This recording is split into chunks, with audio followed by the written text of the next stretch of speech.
ვინ იყო ალექსანდრე ქართველი? რაც ყველაზე მთავარია, ძალიან კარგი ქართველი იყო. მიუხედავად იმისა, რომ უბრალოდ ეკრძალებოდა ქართველობა. კი, ამებზე მინდა რომ ვისაუბროთ.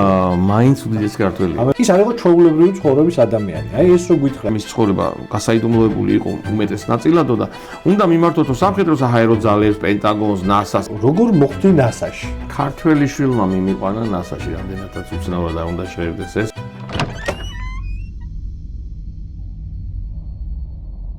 მოგესალმებით.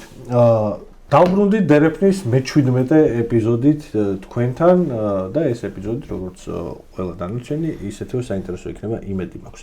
იმისთვის რომ საინტერესო ეპიზოდები გაგრძელდეს, გთხოვთ აუცილებლად რომ გახდეთ ჩვენი გამომწერი, დააჭიროთ ქვემოთ აი ამ ღილაკს, დააჭიროთ ზავსაც და ჩვენ სიახლეებს გაიგებთ. მადლობა იმისთვის რომ ბევრი და ბევრნი ხართ ყოველ კვირეულად, ყოველ დღიურად ემატებით ჩვენი გამომწერების რიგებს და საინტერესო დისკუსიებს ხედავთ ეპიზოდების ქვეშ. დღესაც დაგიბრუნდით არა ორდინალური ეპიზოდით, სულ რაღაც ცოტა ხნის წინ გაილია თბილისის წიგნის ბაზრობა, წიგნის ფესტივალი, ერთ-ერთი ყველაზე მნიშვნელოვანი ღონისძიება ჩემი აზრით, რომელიც ამ ქალაქში ბოლო წლებში გამართულა, დაგეგმილა, მოფიქრებულა. მიუხედავად იმისა, რომ აღარ არსებობს სახელმწიფო მხარდაჭერა, არსებობს გამომცემლების და მკითხველების მტკიცე ნება და სურვილი და წიგნის ფესტივალი აგრძელებს თავის ფუნქციონირებას. საინტერესო წიგნის ფესტივალი ქონდა განსაკუთრებით მდიდარი ბევრი ახალი ქართული წიგნით, ადგილობრივი წიგნით და არა თარგმანებით და ერთ-ერთი წიგნის გარშემო ვიმსჯელებთ დღეს, ვილაპარაკებთ და შევეცდებით რომ გავუცდეთ ამ წიგნის ლიმიტებსაც, იმიტომ რომ ადამიანი ვისთან ერთად ვისაუბრებთ, არის ძალიან საინტერესო მთხრობელი, არა მარტო თავის წიგნზე, არამედ ბევრ სხვა საინტერესო ამბავზე. მოკლედ ვისაუბრებთ ნასაზე, მისიაზე, მთვარეზე, მარსზე და ერთ-ერთ ყველაზე დიდ ქართველზე, ალექსანდრ ქართველზე. რამაზ ბლუაშვილია ჩემი სტუმარი დღეს, რომელიც ბევრი რეგალიით შეგვიძლია წარვადგინოთ, მაგრამ ამ კონკრეტულ შემთხვევაში რამაზ ბლუაშვილი როგორც ავტორი, როგორც წიგნის ავტორი, სახელად ქართველი მოგზაურობა დროსა და კოსმოსში, რომელიც გამოცემა არტანუჯმა, დიდი მადლობა ამისთვის მას და შეგიძლიათ ყველა წიგნის მაღაზიაში შეიძინოთ და როგორც მე გავატარე უკანასკნელ რამოდენიმე დღე ამ საინტერესო თავგადასავალში, თქვენც ჩაეშვათ ძალიან საინტერესო თავგადასავალში. გამარჯობა რამაზ. გამარჯობა. რატო ალექსანდრე ქართველი? პირველი აი ამით დავიწყებ. წიგნში შენ ეს გიწერია, მაგრამ ორი სიტყვით რომ უთხრა ჩვენ მაყურებელს, ვინ იყო ალექსანდრე ქართველი და შენ როგორ აღმოჩნდი მის ასე ვთქვათ აღმომჩენთა რიგში ერთ-ერთი პირველი კი არა მთავარი, ვინც დანარჩენ საქართველოს და დანარჩენ მსოფლიოს აღმოაჩენინა ალბათ ერთ-ერთი ყველაზე დიდი ქართველი ჩვენ ისტორიაში. კი ბატონო, დიდი მადლობა მოწვევისთვის, დადო, დიდი მადლობა და წარმატებებს გისურვებ აი ამ ახალ ძალიან საჭირო წამოწყებაში. ნამდვილად გვაკლია დღეს ქვეყანაში საუბრები, გულწრფელი საუბრები ნებისმიერ საკითხზე. რატომ ალექსანდრე ქართველი? იცი, ეს წიგნი არის 20 წელი. ჩემი კვლევის 20 წელი გაერთიანდა აი ამ ლამაზ წიგნში. ბავშვობიდან მიყვარდა ყველაფერი, რაც ავიაციას და კოსმოსს ეხებოდა. შეიძლება ახალს არაფერს ვამბობ, ბევრს უყვარს. მაგრამ რაღაც განსაკუთრებულად მიყვარდა და ხა საბჭოთა კავშირში დავიბადე, გავიზარდე და მაშინ ბავშვებს ლექციას რო უტარებ ხოლმე, ფოტოს ვაჩვენებ, ის იყო ესეთი ბალშაია-სავეტსკაია ენციკლოპედია, დიდი საბჭოთა ენციკლოპედია, წითელი 30 ტომეული და ბავშვებს ვეუბნები ხოლმე ეს რომ ვაჩვენებ ეკრანზე, ეს იყო ჩვენი Google-ი მეთქი. უბრალოდ აპდეიტი არ უკეთებოდა და ეწერა ის, რაც დიად საბჭოთა მთავრობას უნდოდა და როგორც მათ უნდოდა. შესაბამისად, ქართველი შვილზე და ამერიკულ ავიაციაზე ბევრს ვერაფერს გავიგებდი იქიდან. და ეს გამყვა მთელი ცხოვრება, ეს სურვილი, ეს წყურვილი იმისა, რომ გამეკოდა. ხა ამერიკაში რომ ჩავედი და თან უკვე ინტერნეტი არსებობდა, ვიღა შემაჩერებდა და აი ეს ერთ-ერთ სიეტლში ვცხოვრობდი, მე იქ მაქვს დამთავრებული უნივერსიტეტი და ერთ-ერთ დღეს უბრალოდ ავიაციაზე მორიგ რაღაც სტატიას ვკითხულობდი და ალექსანდრ ქართველი. ხა პირველი რაც გავაკეთე, მაშინ Google-ი ახალი ხილი იყო და შევამოწმე ქართველი რამე მსგავსი გვარი ხო არ არის ადმე. პირველი ის უნდა გააკეთო, იმიტომ რომ რაღაც ცოტა დაუჯერებელი იყო. რომ მივხვდი რომ არ იყო არაფერი და მე აღმოვაჩინე რომ მასზე, ანუ მის თვითმფრინავებზე ძალიან ბევრი ინფორმაცია იყო, ძალიან ბევრი, იმიტომ რომ ლეგენდარული თვითმფრინავებია ამერიკის ისტორიაში და არა მარტო ამერიკის, ხოლო პირადად მასზე არაფერი ისეთი რა, რაღაცა პატარა ერთი აბზაცი იყო და იქ გადავწყვიტე. მაშინ რეალურად უბრალოდ სტუდენტი ვიყავი სიეტლში, მეტი არაფერი, ქართველი სტუდენტი. გადავწყვიტე რომ მაქსიმალურად ყველაფერი უნდა გამეგო ამ ადამიანზე და როგორც გითხარი ეს დაიწყო ეს კვლევა, შენახულიც კი მაქვს ის პირველი იმეილი, რომელიც გავაგზავნე ქალაქ ფარმინგდეილში, სადაც მოვაწეობდა. დათარიღებულია 2005 წლის 19 აგვისტოს დავიწყე ეს 2005 წლის 19 აგვისტოს და 21 წელი შესრულდება მალე აგვისტოში. და აი მე ბედნიერი ვარ რომ დღეს უკვე ეს ამხელა კვლევა იქცა წიგნად და თქვი რომ წავიკითხეო და ნახავდი კიდეც სულ მეუბნებოდნენ ამ 20 წლის განმავლობაში წიგნი დაწერენ მაგრამ ხო არა ისეთი ამბები არა სულ პრობლემა მქონდა რა მე რეჟისორი ვარ პროფესიით და რეჟისორები როგორ ვართ რაღაცას თუ არ ხედავ წინასწარ კამერას ხელს არ ვკიდებ და თუ ხედავ აგენ ვერ ხედავდი იმიტომ რამდენი ადამიანი იცი რა თვითფრინავის მოტორის სიძლიერები აინტერესებს ხო ნუ ძალიან ცოტა ალბათ ხო ახლა ჩვენ ეს კი არა მოტორის სიძლიერები ცოტა დღემდე არის რომ რითი გაფრინდიო ამერიკაში რომ ბოინგი თუ ანუ ითვლება რომ დიდი თვითფრინავი ყველა ბოინგი რა ხო ეს პოეზია ტოიოტა ჯიპის არის ხო ეგეთი ხო და ამიტომ აი ეს ხარე ახლა არისო და როცა უკვე გავიდა 20 წელი და გადავხედე ამ 20 წელი და იმ ხელას თავგადასავლები აღმოვაჩინე იმდენი საოცარი ადამიანი გამახსენდა ვიც გვერდში დამედგა და აგერ არის ვიფიქრე რომ აი ახლა უკვე შეიძლება ორი ამბავი დავწერო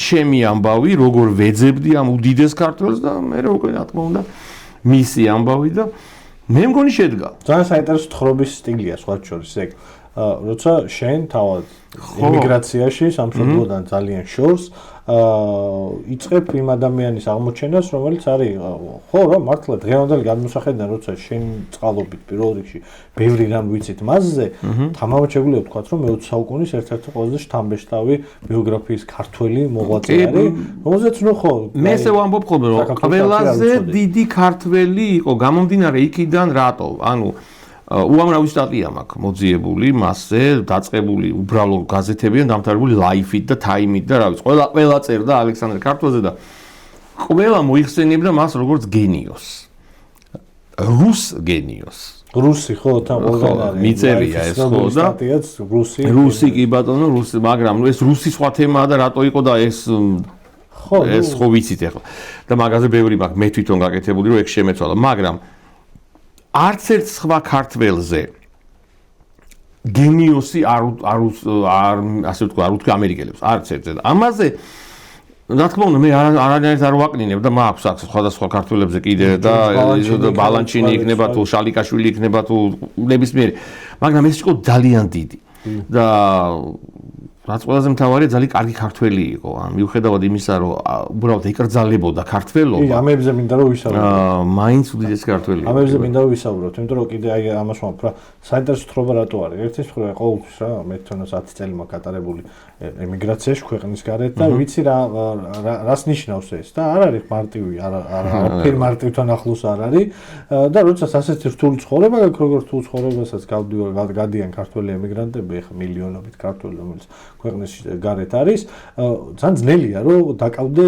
შენი გატაცებით დაკავდე ისეთ რაღაცით ხო რასაც პირდაპირ თქვა რა რაღაცა ფული არ მოაქვს და შემოსავალი იმიტომ რომ ემიგრანტობა პირველ რიგში ნიშნავს ყოველდღიურად გადარჩენისთვის ბრძოლას ვინმეს თუ ეს ფუფუნება გონია და სამწუხაროდ ამ ბოლო დროს ხშირად არის ხოლმე ეგრე ლაპარაკი რომ რაღაც საშინელ ფრაზებს ვისმენთ ხოლმე რომ ვისაც არ უნდა წავიდეს რას ნიშნავს ჩემი მიწაწილიდან შენ ვინ გადაგაწყვეტინა რომ უნდა წავიდე გაუგებარია და ამის უფლებას არ ვინმე რო აძლევს თავს დღევანდელ საქართველოში ძალიან უცნაური ამბავია მაგრამ ასეთი რთული ცხოვრების როგორც ემიგრანტული ცხოვრება რომ ამხელა დროს უთმობ სხვა ემიგრანტის რომელიც აგრეთვე ძალიან რთული ცხოვრება გაიარა იმის თავგადასავალს და აჩვენებს თელ საქართველოს და აჩვენებს თელ საქართველოს ეს იდეატი ძალიან ყველა მკითხველს შეუძლია მოკლედ და დარწმუნებული ბევრი მკითხველი იქნება რომელიც ამ წიგნს ხელში აიღებს გარდა იმისა რომ არის კარგად დაწერილი არის ძალიან კარგად გამოცემული ძალიან ბევრი დოკუმენტებით რომელიც აგრეთვე შენი შეგროვილი არის იქნებს ფოტომასალები თუ სხვა არქივის მონაცემები ბევრი ისტორიას წაიკითხავს და შეექმნება სურათი ალექსანდრე ქართველის მაგრამ მე დღეს მაინც მინდა რომ შენთან ერთად შევქნათ მისი სურათი ისეთი რაღაცეებითაც მათ შორის რაც წიგნში ნახსენები გაქვს, ოღონდ ბოლომდე არ გაქვს ნათქვამი. ხო, იგივე ეს რაღაცა ძია პეტრე, რომელიც რაღაცა ამბავს ყვება ძალიან საინტერესო კაცი პეტრე ხვედელიძე თუ არ ვცდები, რომელიც ძალიან საინტერესო ამბებს ყვება და უცებ დამაინტერესა, იცი, რაღაცა მოკლედ არის ამბავი პეტრე ხვედელიძის, რომელიც არის რაღაცა ჯარისკაცი, კონცენტრაციებიდან გამოვლილი, რომელიც გაიქცა და შემდეგ ამერიკაში წავიდა, იქით ალექსანდრე ქართველის რაღაცა გაკვირით ამბები და უცებ ძალიან დამაინტერესა იმ სამყარომ, რაც არის, იმიტომ რომ ხო იცი, რაღაცა საქართველოს ფრანგულ ემიგრაციაზე რაღაცები ვიცით, ხო? აი რაღაც ბევრი რამე ვიცით რა რასაკეთებენ, როგორ ცხოვრობდნენ. მაგრამ ძალიან ცოტა რამ ვიცით ქართველებზე, რომელიც ამერიკაში ცხოვრობდნენ საბჭოთა კავშირის დროს. და არ გულისხმობ, იყო ხო რაღაცა პერიოდი ბოლო ეპოქა საბჭოთა კავშირის, როცა გაიხსნა თქო 80 წლებში და ბევრი წამი. ეგ სხვა ამბავია. და მე რა თქმა უნდა 90-იანებში, მაგრამ იყვნენ ხალხი, როგორც იყო ალექსანდრე ქართველი, სხვები და სხვები, რომლებიც აი იმ ამერიკაში ცხოვრობდნენ რა, რომელიც ჩვენთვის მთლიანად დაფარული იყო საქართველოში. და უცებ ძალიან დამაინტერესა როგორი იყო ეს ცხოვრება. ის არ იყო ჩვეულებრივი ცხოვრების ადამიანი. აი ეს რო გითხრა, იმიტომ რომ იქიდან გამომდინარე რა პროფესიისაც იყო, რა საქმესაც აკეთებდა, საკმაოდ ისეთი ჩაკეტილ წრეში უწევდა ცხოვრებას. აი ეგ ამბავი რო გითხრა მასზე. ძალიან საინტერესო ხომ რა თქმა უნდა რომ დავიწყე კვლევა, ერთ-ერთი ეგ იყო, ხო, რა თქმა უნდა, იმიტომ ესე დაიწყო სულ ვამბობ ხოლმე ჩვეულებრივი ერთი რამაზ ბლუაშვილი ქართველი ახალგაზრდა რეჟისორი ვარ იქ და მაშინ უკვე ფლორიდაში ვცხოვრობდი ორლანდოში და რომ მივწერე წერილი ქალაქი ის არის რა ქვია ჰანტინგტონზე ცხოვრობდა თვითონ და კარგი სულ ვამბობ ხოლმე ამერიკის შეერთებულ შტატებში ძალიან ბევრი დადებითი აქვს ამ ქვეყანას განსაკუთრებით ისტორიის შენახვის მხრივ საოცარი ქვეყანაა რა და ყველა სოფელს, ყველა ქალაქს historical society აქვს, სადაც ყველაფერი თუ ოდები რამე მომხდარა, ყველაფერზე აქვს ახლა, რაც მისაბაძია. ნუ მივწერე და მომწერეს რომ კი ბატონო აქ ცხოვრობდა მისტერ ქართველი, უბრალოდ მისი ცხოვრებაო არ იყო ისო რა ქვია, ასე ვთქვათ, გასაჯაროებულიო მის ცხოვრება, გასაიდუმლოებული იყო უმეტეს ნაწილადო და უნდა მიმართოთო სამხედრო საჰაერო ძალებს, პენტაგონს, ნასას, ხა წარმოვიდი, ხო კაი სია რა. აი მე რო გძელი ორგანიზაციები. ხო რა, უნდა მიმართო ხო. და მან დავდრეკი დილემის წინაშე, რომ ხა ვიღაცა ერთი რამაზი ხრავარი რეკავ, გამარჯვოთ რამაზი არ ხდება ესე. და დავდრეკი დილემის წინაშე, რომ რა ვქნა, ოკეი, გავჩერდე და ვთქვა, იქ მე ვინ შემიშვებს თუ პირიქით, ეს იყოს გამოწვევა და აი გამოწვევა უფრო მომეწონა რა. და ნელ-ნელა რომ მივყევი, ხო, მე ბოლოს პენტაგონშიც ვიყავი და ყველგან ვიყავი აბსოლუტურად, მაგრამ აი რაც მკითხე, რა თქმა უნდა, ესეთი სიტუაცია იყო, რომ წიგნშიც მაქვს 37 წელს გამოგზავნა წერილი. აქ ქართველი შვილმა გამოგზავნა, რომ მეო კარგად ვარო უკვეო და თავის დას, თამარს და მამამის გამოუგზავნა წერილი, დედა და თვითონ იქ იყვნენ. ნუ ის რითი დაგეხმაროთ, ჩამოდით, მოკლედ წერილი იყო ძალიან თბილი და ეს. ხა 37 წელს აქ რა ხდებოდა კი ვიცით, ხო და ყველაზე ცუდი წელს გამოგზავნა რა, აი რაღაცა და მაინც და მაინც მაშინ გამოგზავნა, თან ეხა იმიტომ გამოგზავნა, რომ იქ არავინ არ იცოდა აქ რა ხდებოდა. ხო, ის ჩვენ რო ვიცოდით, Facebook-ი იყო თუ რა, ხო და ესეთი საოცარი ამბავი რომ ქალბატონმა თამარმა და მიწერა წერილი და ესე იგი რომ შეხარ მტერი და ისა და ესა და ესა რაღაცა მოკლედ რომ ბატონი დიმა ერისთავი რომელიც იყო მისი დიშვილი ბატონი დიმა ყვებოდა რომ დედა მიყვებოდა რომ აცრემლებული წერდიო მაგრამ სხვა გზა არ იყო ამით გადაარჩინა ოჯახი და ხო ალექსანდრებას ეს მესიჯი სწორად გაიგო და არ დაკავშირებია ოჯახს საოცარ რაღაცას გეტყვით მე მქონდა საუბარი ბატონ ედუარდ შევარდნაძესთან ამასთან დაკავშირებით. ვიდეოც კი მაქვს, რომ ისო რო არა რამაზ ბლუაშვილი არ გვეცოდინებოდა, ხო და მაშინ მისცა ბატონ ედუარდს რა ვკითხე, იცით, რომ აი მე ბატონ ედუარდ მისი ცხოვრება იყო გასაიდუმლოებული. და რა მითხრა, იცით, ეს არაფერ შუაში არ არისო დემოკრატიასთან და პოლიტიკასთან. ადამიანმა იცოდა იმ ქვეყნის სამხედრო საიდუმლოების ძალიან დიდი ნაწილი. ისევე როგორც ჩვენთან უმალავდით ესეთ ხალხსო და ისინი თავისუფლად ვერ გადაადგილდებოდნენ. ისევე იყო ამერიკის შეერთებულ შტატებშიო და მაგრამ აი საინტერესო დეტალებს გეტყვით და წერამ თქვი რომ მიუხედავად ამ ყველაფერისა კარგი ქართველი იყო მეთქი 1932 წელს შეიქმნა ქართული ასოციაცია. Georgian Association ამერიკაში. დღემდე არსებობს სხვათა შორის სალომე წერეთელი მართავს ძალიან კარგად მართავს ასოციაციას და მე მას უნდა წარმატებები უსურვო, კარგ რაღაც საქმეებს აკეთებენ. და მაშინვე გაწევრიანდა ალექსანდრე ქართველიშვილი. იქ იყო გაწევრიანდა როგორც ბევრი სხვა გაწევრიანდა. 50-იან წლებში აი ეს მაკარტიზმი დაიწყო და უკვე ძალიან რთულად იყო განსაკუთრებით ქართველიშვილისნაირი ადამიანები ყველას ეჭვით უყურებდნენ. ეგ კი არა ჩარლი ჩაპლინი გამოვაგდეს ამერიკიდან ხო? ოპენჰაიმერს ერჩო. ხო და აქედან გამომდინარე პირველი ეჭვმიტანილი ესეთი ხალხი იყო ვინც იგიდან იყო წარმოშობით, ამიტომ საერთოდ ჩამოშორდა ყველაფერს, რა თქმა უნდა, არანაირ შეკრებებზე არ მიდიოდა ასოციაციის, მაგრამ მე სამხედრო საჰაერო ძალების არქივში აღმოვაჩინე ქართული დოკუმენტი. ეს ემოცია არ დამავიწყდა, წარმოვიდგინე ხა. სადღაცა ვაშინგტონში არქივში ვიქეკები და ამოვიდე ქართულად წერია. ეს იყო ამით გავიგე რომ მიუხედავად იმისა რომ ის ქართულ ასოციაციის შეკრებებს ვეღარ ესწრებოდა სიცოცხლის ბოლომდე საწევროს იხდიდა და ჩეკი იყო შენახული მაგრამ ეხლა წარმოიდგინეთ ეს ყველაფერი ქართულად მოწერებით შენახული ქონდათ ამათ არქივში კი მე აქ წიგნშიც მაქვს მოყოლილი საოცარი ამბავი 1960 წელს სუხიშვილის ანსამბლი პირველად წავიდა ამერიკის შეერთებულ შტატებში მე პირველი გასტროლები ამერიკაში და მოხდა ესეთი რაღაც ერთ-ერთ კონცერტზე, ვაშინგტონში, ნიუ-იორკში ქონდა კონცერტი. ორი რიგი იყო სრულიად ცარიელი. ანუ იმიტომ კი იყო ცარიელი, რომ ბილეთები არ გაიყიდა. სავსე იყო დარბაზი, ეს გამორჩეულად ცარიელი იყო ეს. შუაში იჯდა ერთი ადამიანი, რომელიც მთელი კონცერტის განმავლობაში ნოტარს უკრავდა და დამთავრდა თუ არა კონცერტი, ადგა ეს ადამიანი, სამი ადამიანი გაყვა და გავიდა. სამი ეს იყო ალექსანდრე ქართველიშვილი, რომელიც ძალიან უნდოდა კონცერტის ნახვა, თავის ქართველების ნახვა და ის მარტო რა თქმა უნდა არ გაუშვეს და მასთან გვერდზეც კი არავინ არ დასვეს გასაგები მიზნების გამო. მაგრამ ეს ისტორია ძალიან საინტერესოდ გრძელდება და მთავრდება, იმიტომ რომ ჩვენი ცნობილი მოცეკვავე ბატონი ომარ ხეიძე, რომელიც გარდაცვლილია, ბატონ ომარ მეგობრობდი ამ კაცთან და ერთხელ სადღაცა ვიყავ ეს ამბავი მოვყევი, გადაირია კაცი. მთელი ცხოვრება მაინტერესებდა ის ვინ იყო და აი ყველას გვაინტერესებდა ვინ იყო საიდან გაიგებდნენ ხო ისინი ამათ არ ეტყოდნენ და ახლა და აი ეს შემთხვევით მე არქივში ვნახე რომ მოითხოვაო ხო აი ხო და ეს ამიტომ რა თქმა უნდა მან ძალიან კარგად იცოდა თავისი პოზიცია ძალიან კარგად იცოდა რომ მას არ შეეძლო ურთიერთობა, აი პეტრე ხვედელიძე ახსენეთ და ბატონმა პეტრემ ჩვენთვის ზია პეტრე იყო, მითხრა ერთხელ გვერიდებოდაო. ანუ სახში რომ იმას ერიდებოდა ალექსანდრეს რომ სახში რომ დავეპატიჟეთო, ორ კვირიანი აი ბექგრაუნდ ჩეკს შემოწმება უნდა გაგვევლო, რომ მასთან მიზნოდა შეწუხება ერიდებოდა ჩვენი რომ სახში დავეპატიჟეთო.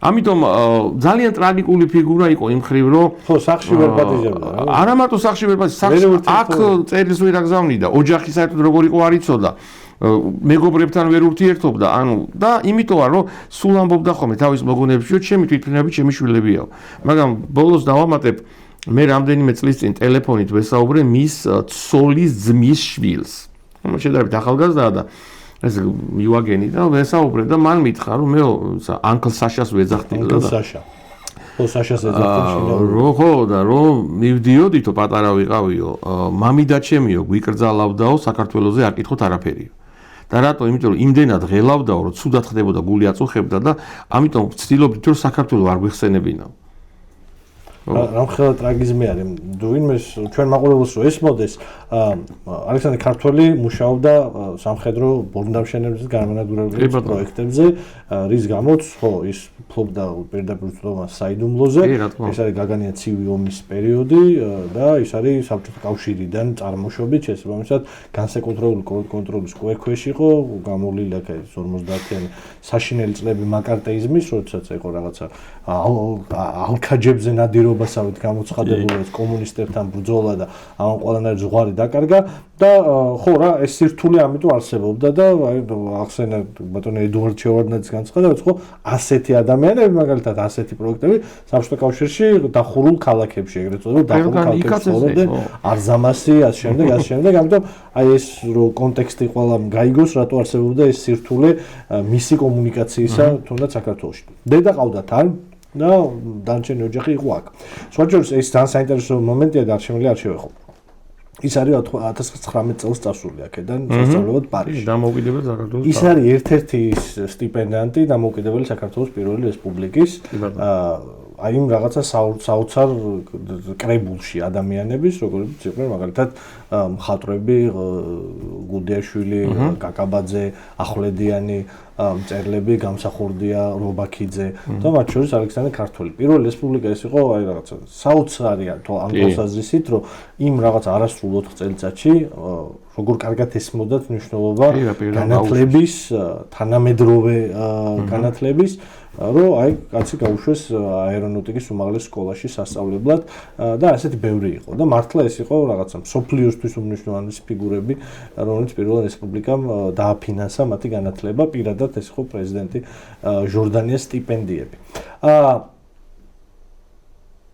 სამხედრო კარიერა არ არის ეს არის უფრო რაღაცა ამერიკის შეერთებული შტატებისთვის და პირდაპირ ვთქვათ რა მსოფლიოში წარმატებისთვის მეორე მსოფლიო მეკნებოდა ის თუ შემდეგ მშვიდობის მყოფელობა კორეაში სხვაგან მის გამგონები უდიდეს როლს თამაშობენ. ერთ-ერთი შენ გახატია მისი ლეგენდარული P-47 ტანდერბოლტი, რომელიც არის რაღაცა ავიაციის ისტორიაში გამორჩეული და ლეგენდარული თვითმფრინავი. ამაზე გვიამბო მოკლედ, აი ეს მისი მთავარი რამოდენიმე კნილება, რომელიც არის რაღაცა სტანდარტი და კლასი ამერიკული შეერთებული ძალებისთვის. ანუ ალექსანდრე ქართულიშვილი 27 წელს ჩავიდა ამერიკაში და 31-ში მან გაიცნო ალექსანდრე სევერსკი, რომელიც ასევე დაბადებული გაზრდილი თბილისში. და მათ პირველად სევერსკიმ შექმნა Seversky Aircraft Corporation. და პირველი, ასე ვთქვათ, წარმატებული თვითმფრინავი, რომელიც მათ შექმნეს, იყო P-35. და P-35 პრაქტიკულად არის რევოლუცია მოახდინა ამ თვითმფრინავმა, იმიტომ რომ პირველი სამხედრო თვითმფრინავი იყო, რომელსაც გასაშლელი შასი ჰქონდა. მთლიანად მეტალი, ანუ ბევრი რაღაცა, ასე ვთქვათ, ნოვაცია იყო ამაში, რომელსაც იკეტება უკვე საფადაფრო. კი, რომელსაც მე საფუძველი დაედო უკვე მთელ სამხედრო ავიაციას, ხო და P-35 იყო საწყისი აი ამ P-47-ის. P-47-ის აქვს ძალიან საინტერესო ისტორია. Pearl Harbor-ი რომ მოხდა ამერიკაში და იაპონიამ დაარტყა 41-ში და უბედურებას აშინელება. პრეზიდენტმა რუზველტმა დაიბარა. მაშინ იყო War Department, ეხლა რო დაარქვა P-Hexer. რო გადაარქვა Hexer-მა, War Department. რო დააბრუნა და უთხრა რომ ხვალ რო მოგვიწიოს ჩვენ ჰიტლერთან ომი. გვაქვს თუ არა სათანადო თვითმფრინავი, რომლებიც შეებრძოლებიან Luftwaffe-ს თვითმფრინავს. აღმოჩნდა რომ მხოლოდ P-38 არის ესეთი თვითმფრინავი იყო, რომელიც ასე თუ ისე უახლოვდებოდა მოთხოვნილებებს. და არაფერი არ იყო მზად ამერიკა, არც ემზადებოდა. არ იყო. სასტრაფოდ ხო, არანაირ სასტრაფოდ დაევალა, ასე ვთქვათ, სხვადასხვა ფირმებს ვაბა, იფიქრეთ ამაზე სხვა მოთხოვნილებები იყო. ალექსანდრე ქართულიშვილი იხსენებს, შეხვედრაზე ვიყავიო Dayton, Ohio-ში და ისინი იყვნენ, გენერალები იყვნენ და რო წერდნენო დაფაზეო, რა უნდა გაეკეთებინაო, ახალ თვითმფრინავსო, სულ უფრო და უფრო ემსგავსებოდა სანტას-ადმი ბავშვის თოვნასო, ისეთ საოცრებებს წერდნენ რა და რაღაცა ფრინავი ტანკი უნდა. ხო, ანუ საბოლოო ჯამში როდესაც გადაწყდა რომ P-47 უნდა შეექმნათ, იმიტომ რომ მოეწონათ მისი იდეა, მიცეს 9 თვე. წარმოიდგინეთ 9 თვე ეპოქაში, როცა კალკულატორიც კი არ გაქვს, არამც თუ კომპიუტერი და ასე შემდეგ, ხო, გამოთვლე ხელით უნდა გააკეთოთ თვითმფრინავი. 9 თვეში, რომელიც გაფრინდება. და გააკეთა. და გააკეთა მართლაც საოცრება. ეს იყო ყველაზე დიდი თვითმფრინავი მაშინ, ყველაზე ძლიერი თვითმფრინავი.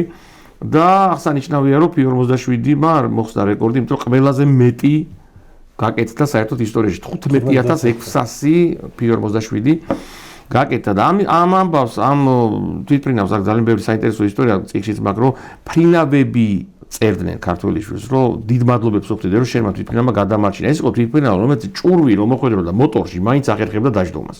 წარობდა ქართველიშვილის უმეტესი თვითმფრინავები, პრინციპში ყველა იყო ესეთი, აი ძალიან ასე ვთქვათ, გამძლე და ძალიან ესეთი ვერ ჩამოაგდო. ხო, სიცოცხლეს უნარია. ხო, აი ძალიან ისეთი თვითმფრინავები ჰქონდა, ხო და შეიძლება სისწრაფით მაგალითად ვერ უგებდა P-51-ს ასე, რომელიც უფრო პოპულარულია და ამაზე კაი ამბავს გეტყვით.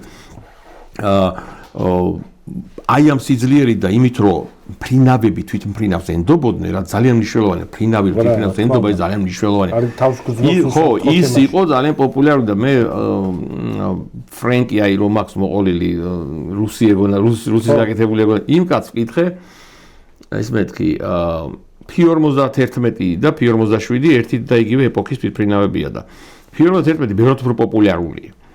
ვიდრე P-47 და ვკითხე რომ აი რატო ამეთქი ესე და შემომხედა და მეუბნება რომ მომისმინე უშვილო შენო ახლა ასე ტრაბახი კი არა ჟარგონით ვიტყვი მარიაჟობა რო გაქვს სიტყვა ხო აი გამარიაჟება თუ გინდაო P-51 წადი და ომში თუ მიდიხარო P-47 წაიყვანე ძალიან კარგი მარტივად მითხარო ეს არის ხო და ამიტომ P-47 იყო პრაქტიკულად მას ეძახდნენ backbone ანუ ხერხემალი მეორე მსოფლიო ომის და სხვათა შორის ერთხელ რადიოში ვიყავი ეს პირდაპირ ეთერში და დამირეკა მსმენელმა და მეკითხება რომ ბატონო რამაზო თქვენო თუ იცითო სტალინმაო იცოდაო რა საინტერესო კითხვა იმაზე ქართველი შვილის შესახებ და ხა მე უთხარ ეს და ხა მე როგორ შეიძლება ეს მე ვიცოდე ხო ხო მაგრამ ამაღალი განაცხადი ხო მაგრამ გეტყვით ფაქტს რომელიც ჩემი აზრით სრულად ადასტურებს რომ ანიცოდა მე მაქვს აი ეს აქ მაქვს კიდეც ფოტო ლაიფი ჟურნალი ლაიფი სადაც მასზე 5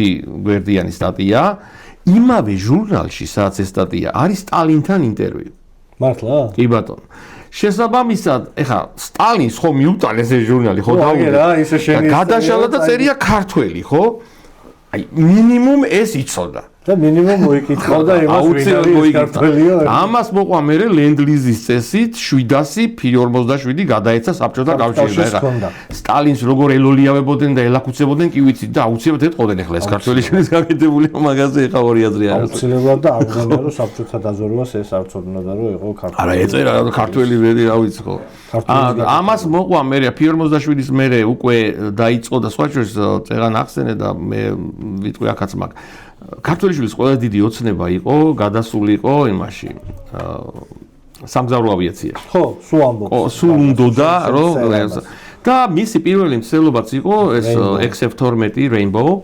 მართლა სასწაული თვითმფრინავი იყო. აი ყველანაირად უსწრება და ეპოქას, მაგრამ მოხდა რა, რომ დამთავრდა მეორე მსოფლიო ომი, ეხლა ეს Rainbow-თვის იყო ცუდი, თორემ მსოფლიოთვის კარგი იყო. და მოხდა რა, რომ ესე იგი ეს ამდენი B-24, B-25, B-29 ეს ბომბდამშენები აღარ ჭირდებოდა.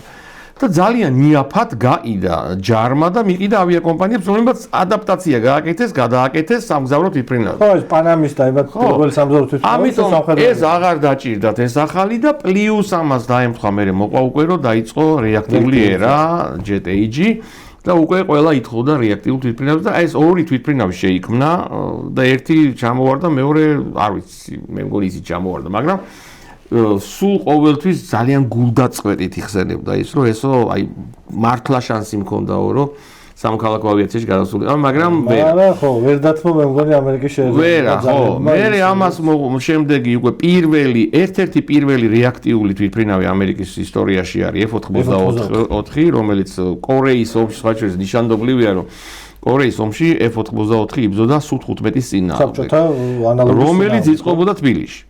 ისა 30 ეგრეთ წოდებოდა ხო ანუ წარმოიდგინეთ აქეთ ქართველი შვილის გაკეთებული და აქეთ თბილისში არც ერთი იყო ის მამლუქი მახსენდება ყოველ მაგაზე ხო ეგ არის ხაცი იყო ქართველი და ზუსტად მაგრამ ეს რაღაც ისეთი ნიშანდობლივი მომენტია და შემდეგ უკვე ამას მოყვა აი გადაშლილიც გაქვს პირდაპირ ეხლა F-105 და სხვა შორის F-105-ზე ქართველი შვილი ამბობდა რომ ჩემი ყველაზე საყვარელი შვილიაო ну რეალურად ეს იყო მართლა ყველაზე დიდი მიღწევა მის უკვე გადაბიჯებული ქონდა 50 წელს და F-105 რო შექმნა ამითი ძალიან ამაყობდა სხვათა შორის და ამბობდა რომ ეს არის ჩემი სრულყოფილი მართლაც სასწაული თვითმფრინავი მე პირველად ეს F-105 რო ვნახე ესე რო უყურებ არ ჩანს 20 მეტრზე გრძელია ხო არა ეგ უნდა მეცხრა საქმელია ესე დიდი რაღაცა წარმოიდგინე 20 მეტრზე გრძელია ეს თვითმფრინავი ამხელა რა ერთადერთი თვითმფრინავი იყო რომელსაც მახ ორი შეეძრო ეფრინა ანუ ბღერაზე ორჯერ სწრაფად და ამასთან ერთად გადაეტანა ატომური ბომბი ну ეს სასწაული თვითმფრინავი იყო ვიეტნამში სამხედრო საჰაერო ოპერაციების 75% ამაში ასრულა და მართლაც ისტორიაში შევიდა როგორც ერთ-ერთი ძალიან მნიშვნელოვანი თვითმფრინავი ამერიკის ავიაციაში და შემდეგ უკვე ბოლოს, ანუ მე აქ ერთი თავი მაქვს მიწვილი, ძალიან ხშირად შეცდომით ამბობენ, რომ A10 არის ალექსანდრე ქართველიშვილის თვითმფრინავი და მიუძღვენი კიდეც ამას თავი, A10 არ არის ალექსანდრე ქართველიშვილის თვითმფრინავი, მიუხედავად იმისა, რომ A10-ის სრული სახელწოდება არის Fairchild Republic A10 Thunderbolt 2. ანუ მისი მოდელი აი ამ Thunderbolt-ის პატივსაცემად, ოღონდ ალექსანდრე ქართველიშვილი როგორც კონსულტანტი მუშაობდა A10-ს. არ იყო მისი. ოღონდ ეს არ არის მისი ქმნილება და ეს აბსოლუტურად არ აკნინებს ახლა ქართველიშვილის იმას აბსოლუტურად არ პირიქით. მაგრამ ნუ სახელებს თვითონ არ ქმნიდა, ანუ F და ეს P ვიცი რომ კატეგორიზება არის სამხედრო. Thunderbolt-ი, შეიძლება Thunder Chief-ი, Thunderbolt-ი ამას Thunder თვითონ აი ეს Republic-ში მოიფიქრეს რომ დავდა ხო Republic და ამ ქარხანას Republic Thunder Factory ერქვა. იმიტომ რომ Thunder-ებს უშვებდნენ ხო და აქედან გამომდინარე კი ბატონო. აი ეს იყო და უკვე მის ცხოვრების ბოლოს აი უკვე 71-ში შეასრულა პირველი ფრენა A10-მა. და 74-ში კი გარდაიცვალა ალექსანდრე ქართველიშვილი.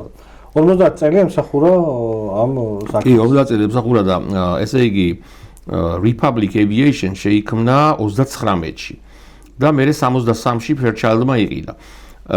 პირველი დღიდან ბოლო დღემდე იქ იყო ალექსანდრე ქართველიშვილი, ანუ მე ჯოშუა სტოფმა მითხრა კიდეც წიგნშიც, მაგრამ ეს კომპანია Republic Aviation იყო ალექსანდრე ქართველიშვილი. ხო, ის იყო. ის წამოვიდა და ის წარმოუდგენელი. აქედან მინდა რომ ბუნებრივად გადავდივართ შემდეგ ეტაპზე ჩვენი საუბრის, იმიტომ რომ ალექსანდრე ქართველიშვილი შეგვიძლია საათობით ვილაპარაკოთ, მაგრამ შენი წიგნიც და შენი ბედიღვალიც არ არის მხოლოდ ამასთან დაკავშირებული. როგორ მოხვდი NASA-ში? რა მიგიყვანა NASA-მ? ალექსანდრე ქართველიშვილი. ძალიან საინტერესო არის, ხო, მაგით ვკითხულობ, რომ ალექსანდრე ქართველიშვილის გზა NASA-მდე და შემდეგ გავაგრძელოთ უკვე საუბარი აი NASA-ს და შენ ამბებზე და ზოგადად შენ ამ მეორე გატაცებაზე. ქართველიშვილმა მიმიყვანა NASA-ში, რამდენადაც უცნაურად არ უნდა შეერდეს ეს, იმიტომ რომ ხა იცით მე გეტყვით რა, მე ან ჩემი შემდეგი წიგნი, რომელიც გამოცემულობა არტანუსთან უკვე დავგეგმეთ, მე და ბუბა ყუდავამ, იქნება NASA-ზე, ჩაკროლოზე და Voyager-ზე, იმიტომ რომ გაისად 50 წელი სრულდება. და შეგი მიგიხვდით ამ ჩანჩარს. და დაიწყო ყველაფერი, მე ხა მამაჩემი ერისიონის დირექტორია 50 წელია და დაიწყო ყველაფერი იმით რომ 5 წლის ბავშვმა სუფრაზე გავიგე ვიღაცამ სადღეგრძელო თქვა, გაუმარჯოს იმ ჩაკროლოს, რომელიც კოსმოსში წავიდა ხა. იცით, კომუნისტების დროს ბავშვი რო იგებ ამას, მაშინ ვერ ხვდები რამ ხელა გავლენა იქონია, მაგრამ მთელი ცხოვრება შემიცვალა ამან. სულ მაინტერესებდა ჩაკროლო როგორ მოხდა კოსმოსში. ხო, მთელი ცხოვრება მეგონა სანამ შენ მოგისმენდი ერთ-ერთ ინტერვიუში რომ აქედან გაგზავნილი იყო. ხო, მთელი ცხოვრება გიგო. იცი რამდენი ისინი იყო სხვა ხო. სულ მოყოლილი აქვს მე მგონი და ის რომ აი რაღაც შე. რა, ბევრი ამბობ დღემდე გონიათ ჰამლეტ გონაშვილი მღეროდაო და ამ დღეს არ მღეროდა, მაგრამ აბსოლუტურად არ აკნინებს ჰამლეტ გენიოსი. ხო და სულ მაინტერესებდა. და ეხლა მე 76 წელში დავიბადე ხა რომ ვიზრდებოდი საბჭოთა კავშირი რაღაცა და აი იგივე ეს მივხვდი ანუ რომ უკვე ჭკუა მომეცა და მე თვითონ დავიწყე აზროვნება მივხვდი რომ ვერც ვერაფერს გავიგებდი ახლა საბჭოთა კავშირში რა უნდა რა NASA ხო და ნელ-ნელა მე დაგვენგრა თავზე ყველაფერი მე სოლოლაკში მაგ სკოლა დამთავრებული და ყოველ დღე რო გზას დავდიოდი ის გზა დამინგრიეს ანუ ბავშვობა დამინგრიეს ხო მე წიგნშიც მაქვს ის რომ პლანეტარიუმი იყო ჩემი საყვარელი ადგილი, სადაც მამას დავყავდი სულ და ის პლანეტარიუმი დამიწვეს. თაწმინდაზე დაწვეს, რატო უნდა დაწვო პლანეტარი? აი ხო, აი ზოგჯერ მე და როგორც ბავშვი ვფიქრობდი, რატო წვავ პლანეტარიუმს? ამით რას მიაღწია? ანუ აი რა სამხედრო კარგი გააკეთე რა, ხო, აი რა სტრატეგიული რაღაც გადაწყვეტეს პლანეტარი რატო წვავ? ხო, ბავშვების ოცნების ადგილს წვავ, ხო? შთაგონების წყაროს უნგრევ ბავშვებს. ბევრი ბავშვისთვის, რომელიც შეიძლება მიმართულებით წასულიყო. აბარა და მე რაც თავი მახსოვს, იმას ვოცნებობ, რომ პლანეტარიუმი იყოს თბილისში, მაგრამ ჯერ არ არის. მე არ ვამბობ პატარებს, მე ვამბობ. აი, ნამდვილი პლანეტარიუმი რაღაცა არის, ხო, რაღაცა არის. ხო და აი ეს აი იცით რა მოხდა ბოლოს რო და წინში ამას ვყვები რომ Voyager-ი იქცა იმ სინათლის აი ასე წყაროდ რომელიც ყველაზე ბნელი გვირაბის ბოლოს მაინც ჩანდა და მიყვებოდი. განსაკუთრებით ბნელი გვირაბები ჩვენ რომ გამოვიარეთ, ეგეთი უნდა 90-იან წლებში ისეთები ვნახეთ. ბნელი გვირაბი кайვიაბია იმას. და აი ასე გავყევი, მაგრამ წეგანაც ვამბობდი, ამერიკაშიც ჩავედი, იქ დავამთავრე უნივერსიტეტი, მაგრამ NASA-ში ესე ვერ მიხვალ. ხო, ანუ არ ხდება ესე. და მე აი, როდესაც დავიწყე ამ დიდებული ქართველის ცხოვრების კვლევა, ერთ-ერთი კვლევის დროს არქივში აღმოვაჩინე წერილი გენერალი დულიტლის წერილი. ეს ის ლეგენდარული გენერალი დულიტლია, რომელმაც ტოკიო დაბომბა. და იქ მადლობას უხდის, ანუ NASA-მდე ახლა ხარ NASA და მანამდე იყო NSA. ის იყო ბოლო დირექტორი. მადლობას უხდის ქართველიშვილს, რომ აი ამას ჩვენთან მუშაობდი და მე ვიმედოვნებ, რომ შენ NASA-სთანაც გააგრძელებ მუშაობა. ეს იყო ჩემთვის გასაღები NASA-ში. ანუ უკვე მე შემეძლო კონკრეტულად რაღაცა საქმეზე მიმეწერა წერილი, кайხანი წერდი და როგორც იქნა მოვხვდი ამ NASA-ში, არქივში, ეს ყველაფერი რაც ქართველიშვილზე მაინტერესებდა გავარკვიე და შემდეგ რა თქმა უნდა თავს იკითხვა, ვის უნდა ვკითხო ჩაკრუს ამბავი. და მაშინ მომწეს კალბატონი ენდრიენის წერილი, ეს არის ლეგენდარული კარლ სეიგანის ცოლი. კარლ სეიგანის? კი, ნუ კარლი ეს იყო, ავიცი, ჩემი იდეალია და ძალიან ბევრი ის. ლეგენდარული კაცია. და კარლის მეუღლის. რომლის წიგნებიც აგრეთვე ნათარგმნია. კი, ქართულად არის ბევრი. ხო, კი, ნამდვილად. და უამრავი ვიდეოებია YouTube-ზე და ნახონა. შტაბეშტილების ქვეშ იგნების. მომწეს გაბატონი ენის მეილი და გაუგზავნე ბოდიშიც მომიხადეს რომ ტელეფონს ვერ მოგცემთ მაგრამ ეხლა ძალიან ესეთი ცნობილი ადამიანია ჟარგონით რომ სელებრიტია გაბატონი ენდი ხა ეგეთი ხალხი რამაზის წერილებს არ წერენ რა დონი არა შენ წერილი ეგრევე იმაში ხო ნუ ხა ეგრეა ვისაც აუნა მეორე თუ მესამე დღეს მოვიდა წერილი და დღემდე მახსოვს ჩემი აღთხოვანება, როცა პირველი წინადადება წავიკითხე, რომ რამაზ მე სულ მინდოდა ვინმე ქართულს ეკითხა ეს ამბავი. იმის მერე კი დაიწყო ისტორია, რომ და რაც მოყვა, ხო, ის რაც არის წიგში და რაც არაერთხელ მომიყოლია, რომ როდესაც მათ გადაწყვიტეს და ქალბატონი ენი იყო სამხატვრო ხელმძღვანელი, ანუ მან შეადგინა მოქროს დისკის მთელი კონტენტი. და წარმოიდგინეთ ხა ბავშვებს ლექციას რო უტარებ ხოლმე, რო ეკითხები, წარმოიდგინეთ ხა შენ რო არ გაქვს Google-ი, არ გაქვს კომპიუტერი, არაფერი არ გაქვს. და სოფლიო მუსიკიდან 27 ნაწარმოები უნდა შეარჩიო, ხო, რა უბედური და წარმოუდგენელი რაღაცა დღეს, ხო? და დავყავით თუ ანუ კლასიკა, დავუშვათ იქ ეთნოს და ნუ ფოლკლორი. ფოლკლორის იმაზე გითხრეს რომ წაით ალან ლომაქსი ნახეთ, უდიდესი ფოლკლორისტი. მივედით ნახეთ და რო უხსნიდითო აი ესე და ეს უდიდესი კაცობრიობის ისტორიაში რაღაცა. გაგვაჩერა და პირველი რაც ჩართო და მოგვასმენინა იყო ჩაკრი.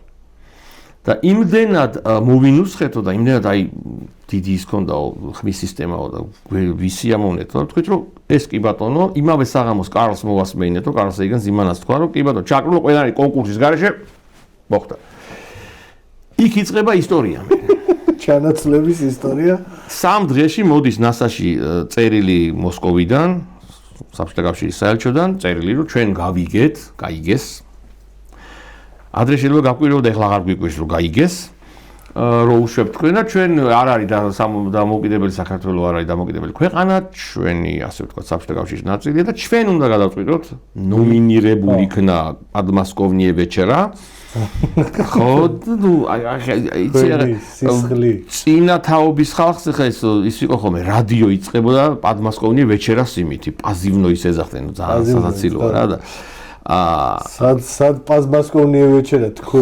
ჩახაშენებული ზუსტად ჩაკრულო და მან ყველაზე ცირკი ის არის რომ თარგმნეს ჩავხტეთ მუხრან ბაზოს თავს დავაგრეთ ტექსტი თარგმნეს რომ ეს აი агрессия არის ომი არის ამ სიმღერაში თქვენ რა საკეთებთ რა კომუნისტი რო თარგმნის მაგას ბატონის სინა ხო აი კომუნისტი პირიქით ხო შედევრია ბატონის სინა მაგარია ხო მაგრამ ეხა იქ დაჭირდათ ომიაო და აგრესიაო და მოკლედ ყველაფერი წადეს და სულ ვამბობ ხოლმე ეს ჩვენ ჩაკრულო მარტო დარჩა რა მთელი საბჭოთა რეჟიმის წინა ქართველებმა საერთოდ არ იციან რა ხდება NASA-ში და ხა NASA მოგეხსენებათ ის არის სახელმწიფო ორგანიზაცია კაცო სამთავრობო სააგენტოა და ვიღაცამ თქვა რომ ხა მოდი ხა მეორე მესამე მსოფლიო ომს უნდა ვიწყებდო სიმბოლიზმი არის გაქანებული ისა რა ქვია კოსმოსური ცივი და კოსმოსური შეჯიბრი და ხო და ისევ კარლ სეიგანმა გადაწყვიტა თქვა რომ კი ბატონო გავუშვით რუსული სიმღერა მაგრამ მე ამერიკელ ხალხს ვეტყვი რომ NASA-ს მოსკოვი განახობს რა უნდა ააკეთოს და ხანუ იქ რა მოხდებოდა თქვდები და საინტერესო ის არის რომ ეს რო გავიგე ხა როგორ შეიძლება ეს არ მომეყოლა ხო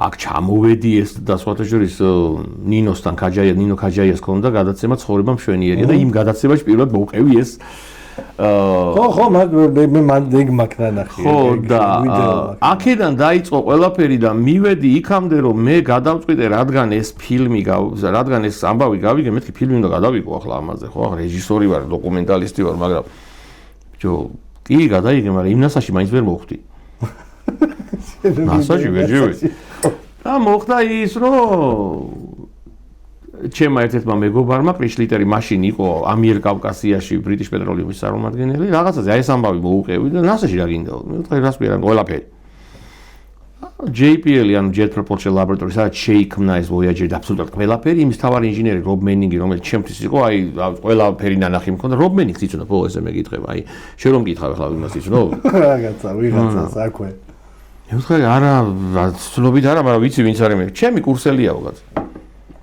და ბევრი დრო აღარ წაგატყვა იმავე საღამოს იმეილით გავიკეთა წარდგენა მე და რობს და ორ თვეში მე და ჩემი ოპერატორი ბალუ გიეცოდინება თქვენ მეგობრებს ჩვენ გიორგი ბაბილოძე აღმოჩნდით რობ მენინგთან სახლში გიტარით ღეროდის იმღერებს ეს ვიდეო ეხლა ხო ეს ცირკი იყო და დღეს რობ მენინგი ჩემი აი როგორი მეგობარია იცი რომ აი რო ჩავდივარ ლოს-ანჯელესში მე რო წავიდე სასტუმროში სერიოზულად წინს აი იმერეთში რო წინთხობ დაკარგა აი ესე წინთხობ რა აი ქუთაისში რო ეწყინება ხო იცი მეობას რო გთხოვ აი ეს აღარ გამიწევ აი ესე მოხდი ნასაში გენიალური ამბავი არის და მე მოხდი და მთელი ბლოშვილებს ოჯახი მოხდით მე ხო მე მოხდა რა რომ ძალიან საინტერესო იყო ეს რომ ნუ ხო მოხდი იქ და ხო და დავიწყეთ რაღაც აი და იქ აი ეგ არის ყველაზე საინტერესო რომ იქ სადაც მთელი ცხოვრება ვცდილობდი მოხვედრას 2022 წელს მიმიწვიეს ლექციის ჩასაწარებლად ახლა ეს რამხელა ემოცია იყო და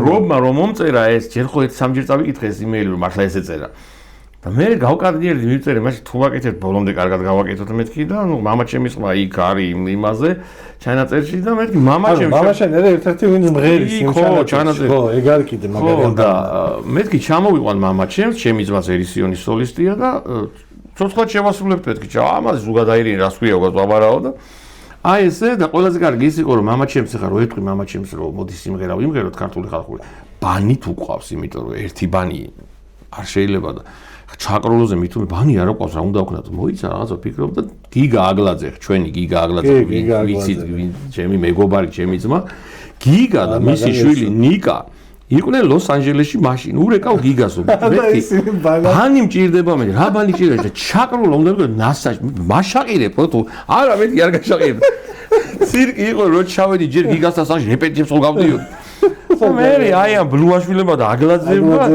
ჩაკრულო ვიმღერეთ ზუსტად იმ ოთახში სადაც 45 წლით ადრე გამოცხადდა Voyager-ის პროექტი საერთოდ სოფლის კი ვონ კარმანის აუდიტორია სადაც არაერთხელ თვითონ კარლ სეიგანი გამოსულა ჯერ მარტო ეგ იყო ჩემთვის იმ ტრიბუნასთან რომ დავდექი სადაც კარლ სეიგანი და რიჩარდ ფაინმენი და ვიღაც ლეგენდები და თვალეზე დაждდომა სადაც გამოცხადდა კი ყველაფერს მან დაცხადებენ და უცებ მე ვდგავარ რაღაც ვლაპარაკო ეს იყო ჩემთვის უდიდესი პატივი და რა ვიცი პირველი ქართველი ვიყავ ვინც მან გამოვიდა და ისევ საქართველოზე და ისევ ამაზე და ეს შესრულება არის საქართველოს სახელმწიფო ანსამბლი საქართველოს სიმღერათა ცეკვის სახელმწიფო ანსამბლი დღეს ერისიონი ქვია ამასაც მაშინ იყო ეს ნაროდნი ანსამბლი ხო პესნი ყველაზე კარგი იყო ეს ერისიონის ხო იყო საქართველოს სიმღერათა ცეკვის სახელმწიფო დამსახურებული აკადემიური ანსამბლი ეს სრული ის რა და პირველად 99-ში ამერიკელი პროდიუსერი რო ჩამოვიდა პროდიუსერები რო ჯორჯია ლეგენდი უნდა გავეკეთებინათ ხო ეს არის აუ ძალიან ახშოვანებოდა რა ქვიაო ანსამბლსო და აი საგა ჯორჯია სტეიტ ნეშნალ სინგინგი რამე მოკლე სახელი არა ეს რო საკონცერტო ეს ვაჩორის ლევან ღვინჯილიას დარქმეულია ეს სახელი ლევან ღვინჯილიამ კი არ მოიფიქრა სულ ხასაბელი მაგრამ ლევანმა იპოვა და ლევანმა შემოგთავაზა ლევან ღვინჯილიამ და ვაჩორის მახსოვს მაშინ ისიც ერისიონის პირველი საბუთები რო გავაკეთეთ აიდი ბარათები ლევან ღვინჯილიას გავუკეთე ნათლია პოზიცია ეს რა ნათლია შენ შენახული წაგ ძალიან საინტერესო ამბავია და ვერ გაგიშვებ აქედან იმის გარეშე, რომ ვილაპარაკოთ ცოტა NASA-ზე, იმიტომ რომ ჩვენი აუდიტორიის დიდი ნაწილი NASA-ზე და ზოგადად იმ სიახლეებზე ხდება, იმიტომ რომ ჩვენი დიდი აუდიტორიის დიდი ნაწილი არის დაინტერესებული იქვე სამეცნიერო ფანტაზიით, ამაზე ბევრი სხვა ეპიზოდი ქონდა. Artemis 2 შენ როგორც ერთ-ერთი ყველაზე ახლოს მყოფი კაცი ამ სფეროსთან, ვისაც მე ვიცნობ საქართველოში, როგორ შეაფასებდი ამ გეგმას და ნუ კალსეიგანზე ჩამოვარდა ლაპარაკი და შეუძლებელი არ კითხო სათხედავ მომავალს კაცობრიობის განვითარების ამ მიმართულებით. Artemis 2 ცოტა ისეთი ირონიული თემაა ჩემთვის და რატო? იმიტომ რომ ზუსტად იმიტომ წავიდნენ ახლა მთვარეზე, ზუსტად იგივე მიზეზით, რა მიზეზითაც მაშინ წავიდნენ. მაშინ ეჯიბრებოდნენ საბჭოთა კავშირს, დღეს ეჯიბრებიან ჩინეთს. ზუსტად. ჩინეთმა გამოაცხადა, ეს არის რეალობა. მე არ ვიძახი, რომ ეს ადვილია, მე არ ვიძახი, რომ ეს რაღაც, ეს არის სასწაულად დიდი მიღწევა და მონუსხული ხა ვინც უყურებდით, მე ღამე გავათენე, რომ ეს გაფრენა მენახა და სანამ არ გავიდა რაკეტა ორბიტაზე, მე მგონი არ ამომისუნთქია. მე მივხვდი რაღაც ცუდად ვიგზენი თავი. ის მხარე, რაც NASA-შია, ის მეცნიერები, ის ინჟინერები, ისინი არიან ჩემთვის სატაყვანებელი ხალხი. უბედურება ის არის, რომ მათ საქმიანობას მართავენ პოლიტიკოსები, რომელიც ყოველ წელიწადში ერთხელ იცვლებიან. და სხვა შორის პრეზიდენტ ტრამპს წინაზე რო იყო პრეზიდენტი, თქვა რომ რა გვინდაო მთვარეზეო, კაცო, ხო ვიყავით მთვარეზეო, წავიდეთ მარსეო. ახლა პირიქით გუშინ მიიღო არტემისის ის. ხო, პოლიტიკას თუ გვერდზე გადავდებთ ამ შემთხვევაში, არტემისი კიდევ ერთი უდიდესი მიღწევა და მე ველოდები არტემის 4-ს. არტემის 4 ბევრად დიდია, როცა დაждდებიან მთვარეზე და მე მქონდა ბედნიერება რა ვისაუბრე ესეთი რაღაც მოხდა აც განსვენებული ჯონ კასანი, რომელიც იყო და ჯონზე მოყოლილი მაქვს წიგნში ჩემი უახლოესი მეგობარი. აი მართლა მენატრება ხოლმე იმდენად კარგი მეგობარი იყო ჩემი ჯონ კასანი და რო ჩავდიოდი ლოს-ანჯელესში, ნახე წამიგით NASA-ს დამფუძნები ვერნერ ვონ ბრაუნთან ერთად მუშაობდა. ლეგენდა, ჩვეულებრივი ცოცხალ ლეგენდასთან მეგობრობ. და ესე ლანჩზე წავიდოდით ხოლმე საათობით და საუბრობდით. და ერთხელ სრულიად შემთხვევით აღმოჩნდი ჯონ კასანი და ბაზ ოლდრინი. წარმოიდგინეთ, ანუ ბაზ ოლდრინთან მაგ ლანჩი. კაცი რომელიც თვალეზე და ისე დავიბენი. ეხი დაუდგია მეგობრებო. ხო, მეორე კაცი, ხო? ანუ აი ესე ვხედავთ მე და ბაზი. და არ ვიცოდი რომ ბაზი უნდა მოსულიყო. მოვიდა დაჯდა. და იმენა დავიბენი და იმდა უყურებ ეს თხასავით და იმენა ჩაგივარდა მაგა. აი მართლა ესე დამემართა. შუაში დგას თურმე არჩევი მჩნევია ცივი ჩაი. აფინი რა. მიყურებს ესა და ჩაის დამალევინებში ლომწყურიაო და ისე დავიბენი რა და აბა რას ვიზამებ და აი რატო ყვები ამას და ნუ ვისაუბრეთ ორჯერ მქონდა ეს აუცილებლად ბედნიერება ხა ვის ბაზოლონის ელაბაგები და მე კიდე ერთხელ ჩავიდი და მე და ჯონი სადღაც პასადენაში ლანჩი გვაქვს და ბაზი როგორ არის მეთქი ვკითხა შეუძლებ ufego idiotia სადა გამიკვირდა გასო რას ქვია მეთქი კაცი თვარეზე იყო მეთქი და კი მაგრამ რაკეტა ჩვენ გავაკეთეთ და მე მივხვდი რომ ამას აქვს უფლება თქვა ეს idiote ანუ ფეხი დაადგა და რა ეს პოზიციაში არის რომ შეიძლება თქვას რომ ბაზი idiote-ია და არავის არ ეწყინება რა ოკეი კი მაგრამ ამა ჩაიყვანა ისე რეალო აი მამა ხო ჩვენ გავუკეთეთ ის რაკეტაო თორე დასწავიდოდაო ამიტომ მე რას ვიტყოდი რომ არტემის 2 მე პირველ რიგში ის მიხარია რომ ძალიან დიდი გამოხმაურება ქონდა სოფლიოში და განსაკუთრებით საქართველოში. კი, ძალიან საინტერესო იყო. მე ძალიან გამახარა ამან და სხვათა შორის წიგნში წაიკითხე წიგნი ხო როგორ იწყება, როგორ შეიქმნა ეს წიგნი, ხო? მე ყოველთვის ვაერთიანებდი და ჩემთვის თავარი ყოველთვის იყო ავიაცია და კოსმოსი. იმ ერთ ფოტოში გავაერთიანე კომპანია GeoSky-ს თვითმფრინავი, რომელიც რა ვიცი, აი ბედია იმისი, რომ მე ესეთი კარგი ხალხი აღმომაჩენინა იმ ფოტომ და კომპანია GeoSky-ს დამსახურება ეს ფილმი ეს წიგნი რო არსებობს და დიდი მადლობა მათ ყოველთვის და მუდამ და ეს ფოტოც მართლა დარჩა რაღაც სამუდამოდ, მაგრამ მე რატო ამბობ ამას რომ მე ჩემ ძალიან ბედნიერი ვიყავი რომ უყურებდი გამოხმაურებას აი ეს ფოტო. აი ეს ფოტო ხო? ხო, კი ბატონო, ეს გადავიღე ჩემი აივნიდან და აი ეს ფოტო დაედო საფუძვლად აი ამ წიგნს და აი ჩემ მეგობრობას კომპანია GeoSky-ს. და მე რას ვამბობ რომ უყურებდი მე აი არტემისი რო გაფრინდა და ეს 3 დღე ეს იქ მთვარის გარშემო ეს ფოტოები ხო? სულ აქაც კი საქართველოში ხო ცოტა ხნით ხალხი გააერთიანა ისე როგორც ამას აქვს ხო როგორც 79 წელში მსოფლიო გააერთიანა ისევე როგორც ისე სულ ამიტომ ამბობ ხოლმე მეცნიერება ხო, არის ის რაც აერთიანებს სოფლიოს და როდესაც მეცნიერებაზე ვესაუბრები ბავშვებს მე აი ეს ღია დიდი თვალებით მიყურებენ და განსაკუთრებით რაიონებში. ნუ მოვყვებით სხვა შორის მამუკას მთხოვა ერთხელ ძალიან ჯიხაშიო ის გავაკეთეო კომპიუტერული IT სკოლა და შეგიძლიაო წახვიდე ლექციაში რა თქმა უნდა მე ვთქვა წავედი და ეხლა კაი რაღაც მოვყვებით გამოსადა რო ჩავედი გოგონა დამხვდა ახალგაზრდა გოგო პატარა ბავშვთან ეს ანდრია ქვიაო ჩემი შვილიო და ბატონგრამას იცით რა არისო ყველაფერს უყურავ თქვენზე ინტერნეტში აი და კითხვა აქო მომზადებულიო და აი სხვა შორის კარლ სეიგენი ამბობდა ხოლმე რომ აი ბავშვებს ესაუბრეთო პატარა ბავშვებს ესაუბრეთ იმიტომ ეს არის თავად და მაგრამ ნერვიულები რა უნდა მკითხოს ამ 6 წლის ანდრიამ და დამთავრდა ლექცია აბა ბავშვებო კითხვა პირველი აი წაგერძის თან ეს ანდრია გისმენ ეხლა კილოთი ვიტყვი იმიტომ ესე უნდა ბატონო რამაზ მე წავიკითხე რომ ამერიკელები მთვარეზე რომ დაიჯდნენ 69 წელში იმ კომპიუტერს რომელიც რაკეტას მართავდა 72 კილობაიტი ჰქონდა მახსოვრობა ზუსტად ვაჰ ფიქრობ ეხლა სად მიდის ესა რა კი მე ვთხარი ახლა მე მამიკომ ტელეფონი მაჩუკა 9 ტერაბაიტი აქვს მახსოვრობა და მე ტელეფონი მთვარეზე წავალ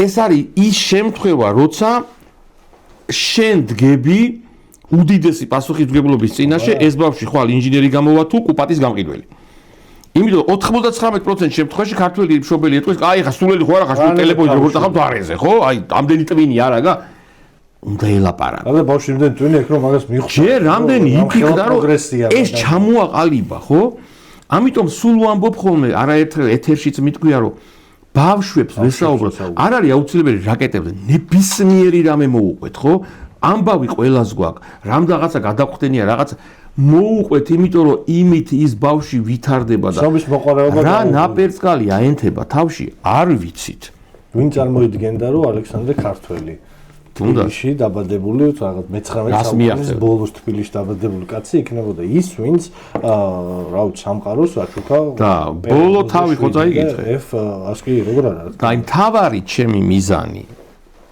სანამ ვიტყვი იმას ბოლოს და დასასრად რა თავარი მიზანი არის ბოლო თავი რომ მე აი ეს დაკვირვება რაც ვაწარმოე რომ გვაქვს ეს სულელური გამოთქმა ერთი მერცხალი გაზაფხულს ვერ მოიყვანს ხო არის ხოლმე რომ რაღაცას რო აკეთებ და აი შეგე ხო გაიგე შეგენაცვალეს ერთი ანუ თავიდანვე ჩადო ჩვენმა ძვირფასმა მეზობელმა ჩადო რომ აქ არ განვითარდეს ინდივიდუალიზმი რომ ბავშვმა კონკრეტულმა იმ ანდრიამ არ იფიქროს რომ მე შემიძლია ხვალ შევცვალო საქართველოს და შევცვალო სამყარო როცა ამერიკაში ბავშვებს ეუბნებიან პირველ you can change the world შეგიძლია შეცვალო სოფლიო მაგაზე დგას მთელი კონცეფცია ასევე უნდა ვესაუბროთ ქართველ ბავშვებს და აი იმ ბავშვებს რომელიც უდიდესი იცით რა ხელა ბედნიერება იყო ჩემთვის 4 დღე წიგნის ბაზრობაზე ვიყავი და ისე საცობი იყო შიგნით იმდენი ხალხი იყო უდიდესი სიხარული იყო ეს მართლა ჩემთვის და ძალიან ბევრი ბავშვი იყო და აი ის ბავშვები იქნებიან ხვალ ნასაზე ვსაუბრობდით ხო არტემისი და მთვარე ეს არის არაფერი თავარი არის მარსი ხო ძალიან ესეთი რეალისტური ხელმოსაჭირი ძალიან შორს არის ჯერ კიდე ანუ თულესია მაგრამ ნუ ვსაუბრობთ ამაზე ხო ცხონებული ჯონ კასანის უმაგას იძახდა ხოლმე ერთხელ ვეჩხუბე ილონ მასკს რომ მივედეო და აი ამიხსენით აგინდა რას მიდიხარ რომ ახვედი კაი მე რა გააკეთე ხო ძველები სულ წინააღმდეგები არიან მაგრამ ეგ სალკე თემა ჩვენ უნდა ველაპარაკოთ ბავშვებს ქართველ ბავშვებს რომ შენ შეცვლი სამყაროს შენ შეიძლება ხვალ მარსზე წახვიდე მე რა რომ აქ გაიზარდე მე რა რომ აქ დაიბადე და არა ხარ ამერიკელი შენ შეგიძლია რა აი საუკეთესო მაგალითი აი ხო ეს კაცი არის მაგის საუკეთესო მაგალითი და მადლობა ესეც საინტერესო დაბოლოებისთვის იმიტომ რომ ხო ესეთ რეალობაში რომელშიც დღეს ჩვენ ცხოვრობთ ძალიან რთულია დაინახო აი ეგეთი მომავალი რომ თვით ერთ ბავშვს ტალენჯიხიდან თუნდაც ანდრიას შეუძლია რომ იყოს სამყაროს დიდი ცვლილების ნაწილი მაგრამ ფაქტია რომ ამ მიუხედავად აი ბევრი დათრგუნვის მცდელობისა მიუხედავად იმ გარემოში რომელში ამ რეალობაში რომელშიც ცხოვრობთ მიუხედავად უამრავი ყოველდღიური პრობლემის და რა ვიცი ტვინის არევის ყველა ნაბიჯზე შენ რას თქვი რა ეხლა მეცნიერება ახალი ჰორიზონტი რაღაცა იმაზე დიდი ვიდრე შენი ყოველდღიურობა არის, ყოველთვის იწევს ყველა აღტაცებას და არის ისეთივე გამაერთიანებელი, რა ვიცი, როგორც ფეხბურთის მოგებული მატჩი იქნება თუ სულ სხვა. ეხლა ვამბობდით ხო, რომ ის იყო ბოლა რეალურად მთელი ცივი ომი იყო პარალელურად კოსმოსისთვის, კოსმოსის დამყრობისთვის ბოლა, მაგრამ ზუსტად ერთი და იგივე აღფრთოვანებით უყურებდა მთელი სამყარო, იქნებოდა ეს კაპიტალისტური თუ კომუნისტური რაღაცა, სოიუზის გაფრენას თუ მთვარეზე დაჯდომას. ანუ აი ამ რბოლის ორი აბსოლუტური ანტაგონისტი საბჭოთა კავშირის და შეერთებული შტატების, რომელსაც მტრები იყვნენ ერთმანეთისთვის, ერთმანეთის წარმატებას მაინც თახტოვანებით უყურებდა პირდაპირ ეთერში ჩართული მთელი ამერიკა აქ და მთელი საბჭოთა კავშირი იქ. და იგივე იყო ეხაც და დავამატებ ბოლოს იმას, რომ მე ღრმად ვარ დარწმუნებული, რომ თუ დღეს აი ამ ეპოქაში ნებისმიერ ქვეყანას მეცნიერება არ აქვს და არ დებს უდიდეს ინვესტიციას იმაში, რომ განვითარდეს მეცნიერება და თანამედროვე ტექნოლოგიები, იმ ქვეყანას თლად კარგი მომავალი არ აქვს. აი ეს არის ჩემი აზრი. ამ კაცის წარმატება იყო ის, რომ უბრალოდ ამ ქვეყანას 4 წელი მართავდნენ ადამიანები მე-20 საუკუნის გასაწყისში, რომელსაც ესმოდათ განათლების ფასი და მეცნიერების ფასი და ეს კაცი არის ამ კაცის შანსი, წარმატება არის ამის შედეგი. ამიტომ შეიძლება პოლიტიკურად ერთმანეთი გვეზიზღებოდეს, არ გვიყვარდეს, მაგრამ ჩვენი შვილების მომავალი დგას იმაზე, რომ მათ განათლებაში ფული ჩავდოთ. სამწუხაროდ დღეს გვიწევს ლაპარაკი იმაზე, რომ ხო რა, განათლება პოლიტიკური ინსტრუმენტი გახდა სამწუხაროდ უკანასკნელი თვეების ამბავი ეგ არის და ამას დიდი უბედურება არ ვიცი რა შეიძლება იყოს. ასევე რაღაცები რაც არის ყველანაირი პოლიტიკის მიღმა, ეს არის ჩვენი შვილების მომავალი. ჩვენი შვილების და ჩვენი ქვეყნის მომავალი, რომელზეც დიდი არავინ და არაფერი არ არის. არაფერი არ არის, ამიტომ არ დაუკარგოთ ბავშვებს რწმენა საკუთარ თავში, რწმენა მომავალში და გაუღრმავოთ როგორც ჩვენ თქვი, ის ცნობის მოყოლება ყოველთვის ვესაუბროთ ისეთ დიდ ადამიანებს როგორც იყო ალექსანდრე ქართველი, ნასაზე, ჩაკრულოზე და იმაზე, რომ არსებობენ ქართველები, რომელსაც სამყაროს შეცვლაში დიდი როლი მიუძღვის. კი ბატონო. მადლობა რამაზ ძალიან საინტერესო საუბრისთვის და საინტერესო წიგნისთვის კიდევ ერთხელ. გიმეორებთ რამაზ ბულაშვილის ქართველი მოგზაურობა დროსა და კოსმოსში. აუცილებლად წაიკითხეთ და მოუყევით ეს ამბავი თქვენშვილებს. ამით მე-17 ეპიზოდი დასრულებულია. ტელეფონი გემშვიდობებათ შემდეგ კვირამდე.